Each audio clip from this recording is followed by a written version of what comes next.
Bienvenidos a la sección de salud de noticias de aquí. Un placer saludarles y acompañarles nuevamente. Hoy nos abren las puertas en la Policlínica San José, en donde estamos estrenando la unidad oftalmológica, hablando con un grupo de médicos quienes nos van a orientar sobre diferentes temas. En esta oportunidad, la doctora Dania Matima, quien es cirujano plástico ocular, nos va a hablar sobre algunos mitos, realidades, pero también cosas que debemos saber. Yo quiero comenzar sobre la cirugía plástica ocular. ¿Quién puede optar por una cirugía? ¿Qué tipo? Si es por patologías, ¿cuáles pueden ser? Y si es por tema estético también, ¿cuáles son esos casos que se pueden presentar de acudir a una cirugía ocular? Muchas gracias, bienvenida. Hola, gracias por la invitación. Bueno, básicamente la cirugía plástica ocular trata en sí los párpados, la vía lagrimal y la órbita, no solamente la parte estética, sino también parte funcional. Por ejemplo, en los párpados, el motivo de consulta más frecuente es la piel redundante del mismo, la protrusión de las bolsas de grasa de los párpados inferiores e inclusive a veces tumores. Con respecto a la vía lagrimal, pues en este se presenta básicamente, el paciente consulta porque presenta lagrimeo, aunque no todo lagrimeo indica que hay obstrucción de la vía lagrimal. Y con respecto a la órbita, cuando el paciente consulta por alguna patología orbitaria, básicamente es porque presenta una protrusión del globo ocular, es decir, existe alguna lesión que está detrás del globo ocular y me lo está empujando hacia adelante y entonces el globo ocular se ve como hacia afuera. Eso es el síntoma más cardinal de un tumor a nivel de la órbita. La dirección del globo ocular va a depender de donde esté localizado, o sea, arriba, abajo, a la derecha o a la izquierda, ¿okay? Pero básicamente el globo ocular se va hacia adelante. Ok, eso es como lo más el grave, síntoma, sí, o sea, sí. lo más grave. Y en cuanto, por ejemplo, a la cirugía de párpado, párpado inferior o inferior, no solo es la parte estética, me decía, también puede ser por funcional. Hay pacientes que tienen descenso del párpado superior, se conoce como ptosis palpebral, y esto es un descenso real, porque a veces la piel redundante también puede producir caída o descenso del párpado. Básicamente, pues uno en la consulta hace una exploración para determinar si la ptosis palpebral es por la piel redundante o es porque el músculo elevador del párpado superior, que es el que nos permite abrir y cerrar los párpados, está desinsertado o está elongado. Y eso hace que el párpado se caiga. ¿Y cuáles son esas causas? ¿Edad? ¿Desde que no te depiles con cera porque se te va a caer el párpado? ¿Qué? No, básicamente, bueno, hay varias causas. Aponeurótica, que básicamente es por la edad. Hay de causas de tipo neurológica, miogénica, traumática, depende de la causa. Pero la más frecuente es la de tipo aponeurótica, que es por la edad. El músculo elevador se pone flojo y el párpado se cae. ¿Y es una cirugía muy complicada, invasiva, o es algo rápido como de recuperación? Es una cirugía igual ambulatoria, con infiltración y básicamente sedación para que el paciente no sienta el dolor de la anestesia, y el paciente se va inmediatamente a su casa una vez que termina la cirugía. ¿Y el tiempo de recuperación y el cuidado? Mira, lo más importante y que siempre le recalco al paciente es cuidarse mucho, mucho del sol, ya que después el paciente sale a recuperarse en casa, no estamos nosotros allí para cuidarlos. Entonces, siempre le recomiendo al paciente que debe cuidarse mucho del sol, porque la idea es que la cicatriz no se haga evidente o no se note posteriormente y no se nota que el paciente se operó. Entonces, cuando el paciente regresa, por ejemplo, al retiro de punto, que es aproximadamente al 6º día, y uno se da cuenta que la herida está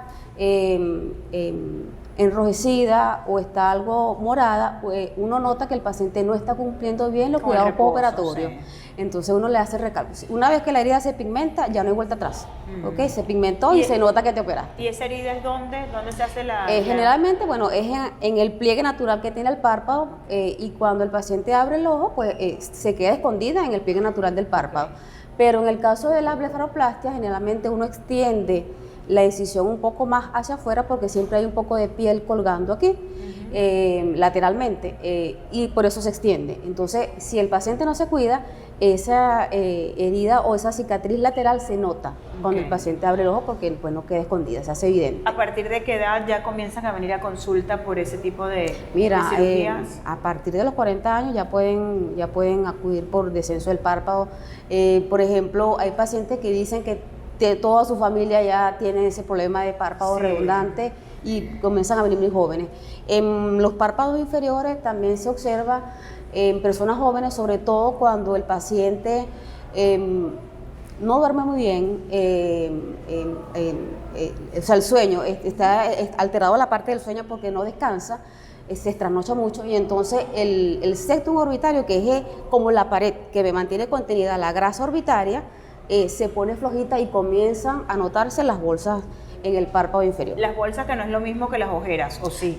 Son diferentes. Son cosas diferentes. Ok, estamos conversando con la doctora Dani Amatima. Ella es médico cirujano, cirujano plástico ocular, y nos habla hoy sobre los diferentes tipos de cirugía, la cirugía de párpado. Yo le voy a decir nombre coloquial, la cirugía de párpado, y en la próxima parte vamos a aclarar algunas dudas y también nos va a dar algunas recomendaciones. Ya venimos. Ya nos hablaba de la cirugía plástica ocular, la cirugía de párpado, y algunas dudas me quedaron que espero poder también que la audiencia las pueda despejar, doctora Dani. Con respecto a lo siguiente, la cirugía de párpado inferior, ¿las ojeras es lo mismo que esas bolsitas que se hacen allí? No, no es lo mismo, son cosas diferentes. Ok, ¿los atiende el médico oftalmólogo también en el caso de las ojeras? Bueno, hay médicos oftalmólogos que sí lo hacen, pero yo generalmente los envío con el cirujano plástico general, para el caso de las ojeras. Ok. Doctora, otra cosa, hablaba de esa cirugía de párpados que, bueno, a las mujeres siempre nos interesa después de los 40, que van bajando pues algunas cosas de nuestro cuerpo.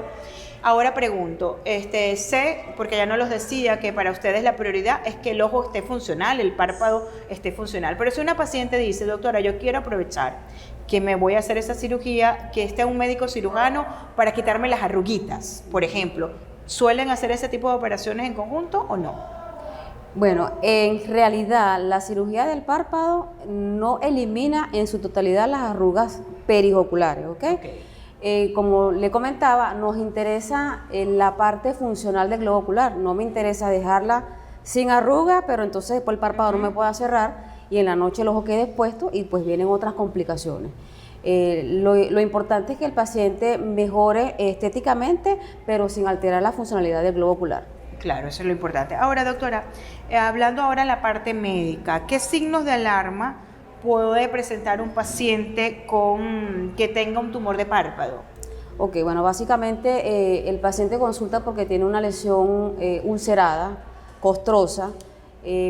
Alrededor de esta lesión crecen vasos, eso es muy característico, hay pérdida de pestañas y la lesión está muy friable si el paciente la toca. Además de esto también se pierde la arquitectura normal del párpado y eso son básicamente características de que la lesión es probablemente maligna. Ok, con respecto a ¿y eso qué? ¿Va a la consulta? ¿Le hacen un examen? ¿Le hacen biopsia como el resto de las cosas? ¿Cómo es ese protocolo? Depende del tamaño, ¿ok? Porque depende del tamaño del tumor, va a depender la conducta quirúrgica, ¿ok? Mientras más abarque la lesión el párpado, la conducta va siendo o es más mutilante, ¿ok? Si la lesión es pequeña, se puede eliminar de una vez la lesión y de una vez enviar a biopsia. En ocasiones no, si la lesión es muy grande, preferimos tomar una muestra primero para determinar qué tipo de lesión es y para ver si corresponde a tratamiento oncológico o de entrada ya es quirúrgico completo. ¿Es frecuente en las consultas de ustedes acá poder conseguirse con esto? Últimamente, en estos últimos años, han estado muy frecuentes los tumores del párpado. Incluso el escamocelular, que es una lesión maligna, y hemos terminado en una conducta muy radical, que es exenterar, que significa extraer todo, párpado, globo ocular, contenido de la órbita. con solamente tener un carcinoma escamocelular en el párpado. Y hay que tomar en cuenta que este tipo de lesiones a nivel del párpado o en el globo ocular hacen salto a nivel cervical. Entonces es importante no solamente estudiar la parte oftalmológica, sino también la parte cervical, porque a veces requieren cirugías de cuello. Entonces es importante. Entonces, ante cualquier signo, visitar al médico oftalmólogo. Sí. Importantísimo cuidarse mucho, mucho del sol. El uso de lentes oscuros con protección UV, que tengan verdadera protección solar, el uso de sombrilla, el uso de gorra, sombrero, porque pues el sol de aquí de Oriente es bastante intenso. Claro. Bueno, de verdad que agradecida, doctora, por habernos despejado todas estas dudas. No sé si tiene algún consejo, recomendación, bien para alguien que esté ya próximo a hacerse su cirugía, cosas que no deben olvidar para ese postoperatorio que es muy importante. Bueno, lo que te comentaba básicamente anteriormente es cuidarse mucho, mucho del sol. Generalmente yo les indico que una vez retirados los puntos deben usar protector solar con retoque cada 2 horas, aunque estén en casa, aunque el día esté nublado, aunque esté lloviendo, porque este tipo de luces también hacen su efecto sobre la piel y puede repercutir en el resultado postoperatorio. Bueno, muchísimas gracias por habernos acompañado hoy en nuestra sección de salud. La doctora Dani Amatima, cirujano plástico ocular, forma parte también del equipo de la Policlínica San José, quienes están estrenando esta unidad oftalmológica.